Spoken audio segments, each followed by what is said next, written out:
Welcome back. If you didn't already know, life is just another task analysis. So finally managed to make it to chapter 3. I know it's been a minute, so I do apologize. Life has been a bit hectic recently, but we are moving right along to selecting and defining target behavior. So this is going to be a big one. When I do see BCBAs for mentorship, this is one of those chapters that we hit and cover mostly 80% of the mentorship because they were never taught how to do an FBA, or they don't know what to do once they have the information from the FBA. How do we take that information from the assessment and create a plan, implement it, and then revise it? So let's get started. Now, there is no one magical, all-encompassing behavior assessment. Every BCBA essentially picks and chooses from different assessments that have been helpful in the past in their career. So you'll have a combination of indirect and direct assessment. Now, what is a behavioral assessment? Unlike other assessments that you might do where, for example, if you take your kid to the pediatrician and they're like, oh, by age 2, they should be able to do X, Y, and Z, and there's a score and all of that, right? When we're talking about behavioral assessments, we're focused on what are these triggers, right, in the individual's environment that are making these socially inappropriate behaviors occur, and why are they engaging in this socially inappropriate behavior, such as SIB. The why is the function. So what does this behavior serve this individual? Because if it did not serve a purpose, they would not be engaging in the behavior. So we are trying to determine what triggers the behavior, what things in the environment, right, as well as what they're getting out of the behavior. So Cooper talks about 5 phases, and in chapter 3, they're only going to cover the first 3, which is screening, defining and quantifying problems, and establishing outcome criteria, as well as pinpointing the target behaviors. Okay, so a target behavior is anything that you as a clinician are going to change. So target behavior can be maladaptive or problem behavior that you want to decrease, as well as these skill acquisition deficiencies that we get from assessments such as the VB-MAP or the AFOLDS, right? So we have 2 different types of target behaviors that we're going to change, the ones we want to decrease and the ones that we want to increase. And so as the BCBA, it is your job to determine which ones we're going to do for each individual. Specifically, socially significant behaviors, which always brings up a question when you're working with early intervention and with littles, right? How is this going to help them in the long run? Now, if you've never worked with adults, it might be a little harder for you to kind of determine, okay, is this goal going to be socially significant? Should I be spending 15 to 20 hours a week teaching this kid the colors, right? Or the letters, or when they can't even go to the bathroom, or when they can't feed themselves? So we start to take a step back and be like, yes, let's say you're following the VB-MAP. The VB-MAP has all of these goals, but are they socially significant to the individual? So we do the FBA, we get the information, and then we focus on de-escalation of the problem behavior. So that would be socially significant. So when we start off, Cooper's saying, hey, you know what? These goals that we are going to target, because time is very limited, right? They don't have ABA services forever. They will eventually stop providing services if it's insurance. Now, if it's private pay, okay, whatever. But we want to make sure that we are using this limited time that we have, especially during early intervention, to focus on those socially significant behaviors that we need to decrease and or increase, right? So this is what it's talking about. Let's make sure we are addressing those issues first before we dive deep into all these skill acquisitions from all the other assessments. Now, I don't want to hear Maggie said we're just going to throw away all the goals from the VB map. No, that's not what I'm saying, okay? I'm saying as a clinician, as the BCBA, it is your job to determine which goals, right? Because the assessment is like a guideline. Yes, these are some things that you could potentially work on.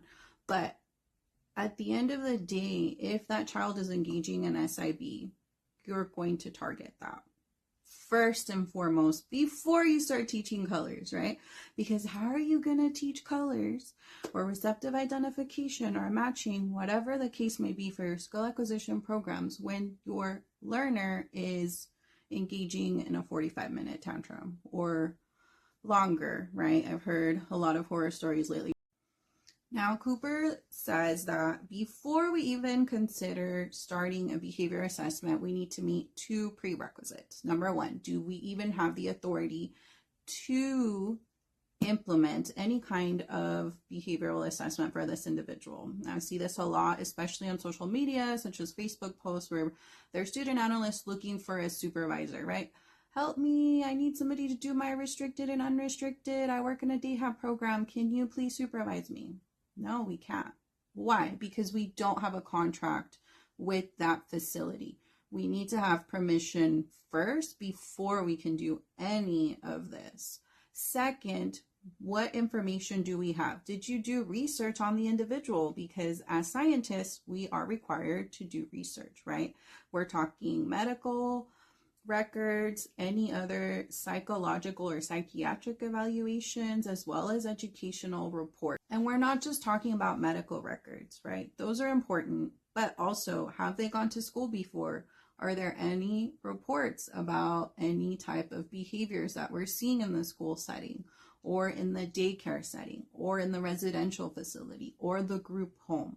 You need to go in and do that research, because all of that it's going to be very important information that you might waste time later on trying to find out, what is the function of this? Why is this happening? I don't understand. Well, if you would have taken time to read the report of the individual and done some research, you would have seen a couple of different things and then been like, oh, this makes sense. He's hard of hearing, or, oh, he was abused, etc., etc. All of that information is very important, and it is a prerequisite before starting on the behavior assessment. So when it comes to an indirect assessment, it's information that we are gathering from the client or the individual, their closest people that they interact with, whether it's family or staff, as well as anybody else that has worked or engages in any kind of activity with them for a long enough time that they would be able to answer the questions regarding the behavior. So these are all interviews, checklists, or scales, right? Like on a scale of 1 to 10, how would you describe your behavior, your destructive behavior, right? So the client might be like 2, but then mom might be like 10, and then the teacher would be like 5. So it's not going to be consistent across the board. You will have open-ended and closed-ended questions in your indirect assessment. So those can be checklist, would be closed, right? Either check yes or no. Rater scales would also be closed, 1, 2, 10. And then the open-ended ones would be, how would you describe the destructive behavior? And so then you're giving the person narrative, right? They're able to describe verbally, or, if they're writing it out, what it looks like. So it's like a little mini ranting session for them to be like, oh, this is what the behavior looks like. They do X, Y, and Z. So all of these are important, because as a behavior analyst, when you are conducting these assessments, you're already formulating the operational definition based on everyone's observations, not just one person from the indirect assessments. These indirect assessments are important because it starts to paint the picture of what might those triggers in the environment be, right? It's not fact, it's just kind of going to start guiding you in the right direction, okay? So these indirect assessments need to be conducted with pretty much anyone who has spent time with the individual and has seen and observed the behavior. So this is going to start helping you formulate that operational definition, right? You might ask, oh, well, what maladaptive behaviors do they have? Oh, they're always engaging in tantrums. Okay, but what does that look like? You want to make sure that the operational definition that you come up with encompasses all of those things that everybody that interacts with this individual on a daily basis sees, right? Because if you are only giving an operational definition for the tantrum as mom described, but not dad, teacher, or babysitter, then you're going to fail, right? You're already setting yourself up for failure because these behaviors are not going to be targeted in your treatment plan. So this is what's going to start formulating as you're getting information from your indirect assessments, okay?